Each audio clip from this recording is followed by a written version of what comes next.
पाच 3 दशकांचा मेळा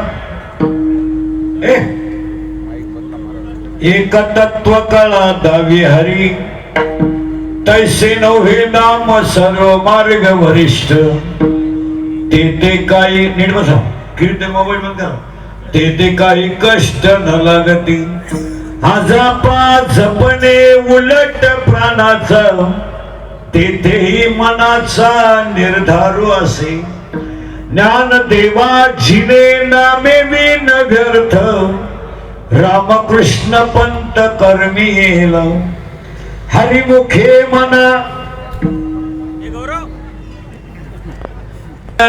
कोण करी पंडुरंग करू प्रथम नमन पंडुरंग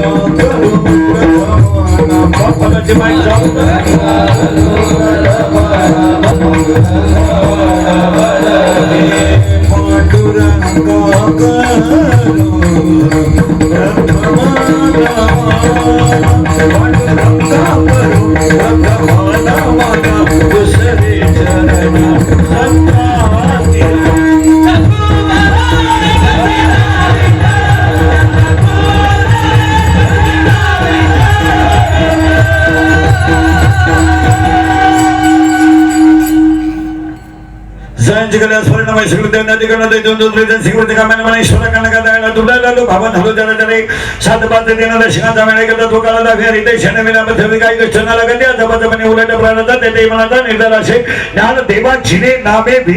रामकृष्ण पंत कर्मीला हरिमुखे म्हणा पुण्याची गणना कोण करे विठाला विठा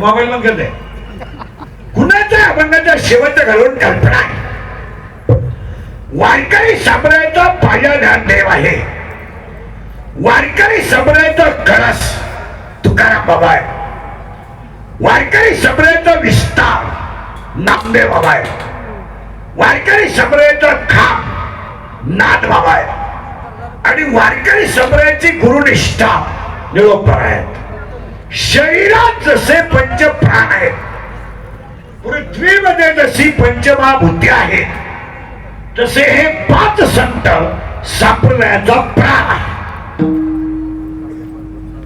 शरीर जसं प्राणाशिवाय राहू शकत नाही पृथ्वी जशी पंचमहाभूताशिवाय बनू शकत नाही माणूस संतांच्या विचाराशिवाय सुखी होऊ शकत या जगाला जर सुखी व्हायचं असेल तर या जगाचं कल्याण करणारी 3च माणसं आहेत एक आई वडील 2 संत आणि 3 भगवंत माझ्या लेकराचं चांगलं व्हावं या आईला वाटत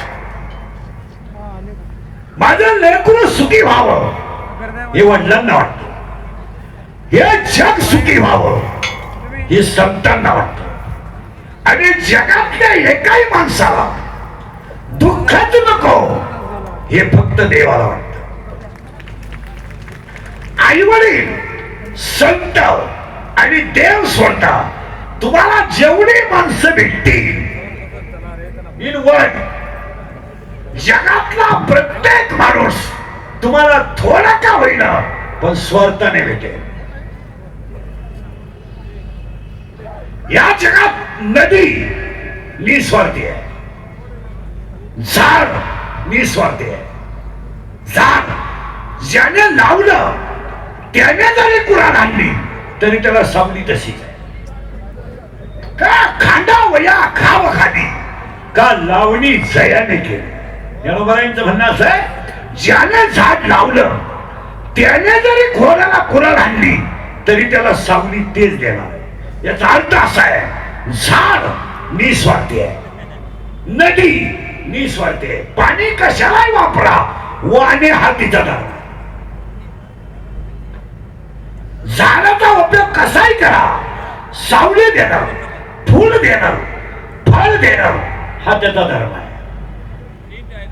आई वडील तुम्ही कसाही वागा, तुमचं कल्याणच सांगणार. आई वडील निस्वार्थी आहे, आई वडील निस्वार्थी आहे, झाड निस्वार्थी आहे, नदी निस्वार्थी आहे, संत निस्वार्थी आहे, देव निस्वार्थी आहे, बाकी सगळे स्वार्थी आहे.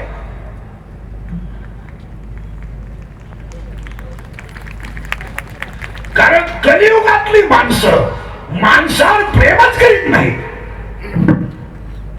माणसं पैशावर प्रेम करतात. Each and every man in the world, जगातल्या प्रत्येक माणसाचं प्रेम पैशावर आहे. या जगाची व्याख्या आहे, नो मनी नो लव.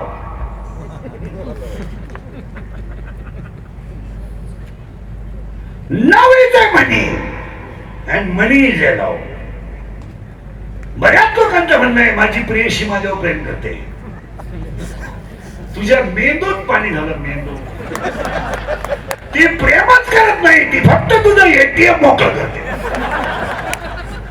प्रेम हा विषय तिघ जणच करतात, आई वडील, संत आणि भगवंत. बाकी कुणाला वेळ, हे कुणाला वेळ आहे, कुणालाच वेळ. तुमचं झालं नाही, लोक तुमच्या का पाहत माझी इज्जत जाते असं पाहतात. विठाला विठाला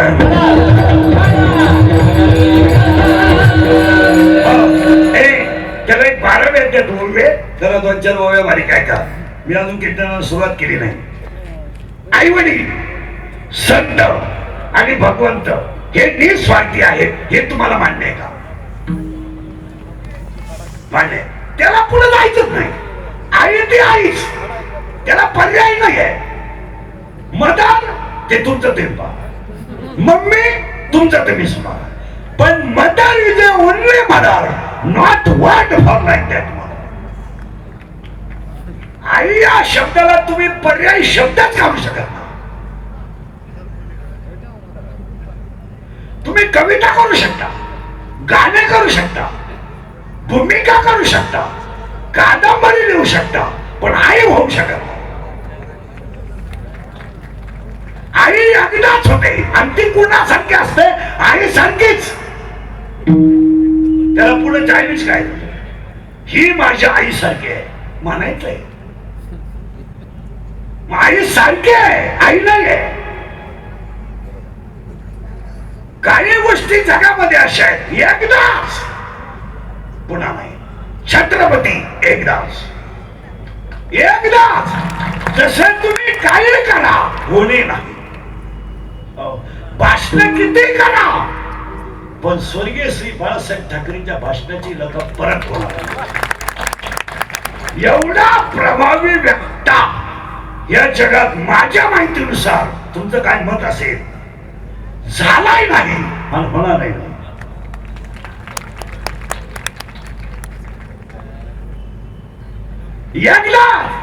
एकदा माणसं भाषण करतील, भाषण दुसऱ्याला नेऊन निलव करायला काय लागतं, सांगायचं हो. पण त्या भाषणासारखं दुसरं भाषण नाही आहे. नाही, छत्रपती सारखं छत्रपतीच. एखाद्याला विचारलं राम रावणाचं युद्ध कसं झालं, ते दोघांसारखंच. मग राम रावणाचं युद्ध कसं झालं याच्यावर तुमच्याकडे वर्णन काय, काय वर्णन कराल तुम्ही? तिकडे घोडे होते, इकडे घोडे, तिकडे सैन्य होत, इकडे सैन्य. पण रावणाचं युद्ध कुणासारखं झालं? अहो तसं युद्ध झालं नाही म्हणून ते युद्ध आहे. तसं युद्ध झालं नाही. आई कुणासारखी? बोला बोला. आई सारखी. वडील